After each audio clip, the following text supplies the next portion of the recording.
চলমান বৈষম্য বিরোধী ছাত্র আন্দোলন থেকে সরকার পতনের এক দফা দাবির পরিপ্রেক্ষিতে দেশের আইন শৃঙ্খলা পরিস্থিতি নিয়ন্ত্রণে কারফিউ জারি করেছে সরকার।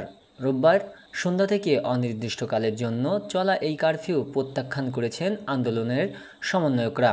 রোববার বিকাল 4টায় কোটা সংস্কার আন্দোলনের সমন্বয়করা সামাজিক যোগাযোগ মাধ্যম ফেসবুকে এ তথ্য জানিয়েছেন। সামাজিক যোগাযোগ মাধ্যমে অন্যতম সমন্বয়ক হাসান আব্দুল্লাহ লিখেছেন, এক দফার পর আর তাদের কোনো আদেশ কার্যকর থাকে না, সেজন্য সন্ধ্যা 6টা থেকে ঘোষণা করা কারফিউকে বাতিলের ঘোষণা করা হলো। আরেক সমন্বয়ক আসিফ মাহমুদ ফেসবুক পোস্টে লিখেছেন, আজ রাজপথে পরাজিত হয়ে পলায়ন পর শক্তি আওয়ামী লীগ এখন সেনাবাহিনী ও জনগণকে মুখোমুখি দাঁড় করাতে কারফিউ ঘোষণা করেছে। রাজনৈতিক নেতাকর্মীদের দিয়ে আন্দোলন দমনের চেষ্টা সম্পূর্ণভাবে ব্যর্থ হয়েছে। তিনি আরও লিখেছেন, সেনাবাহিনীর প্রতি আহ্বান থাকবে, আওয়ামী লীগের ফাঁদে পা দিয়ে জনগণের মুখোমুখি দাঁড়াবেন না। প্রতিটি সেনা সদস্যদের প্রতি আন্দোলনরত ছাত্র জনতার আহ্বান থাকবে, দেশের ও জনগণের পক্ষাবলম্বন করুন। খুনি হাসিনার আদেশে কোনো কারফিউ ছাত্র জনতা মানে না।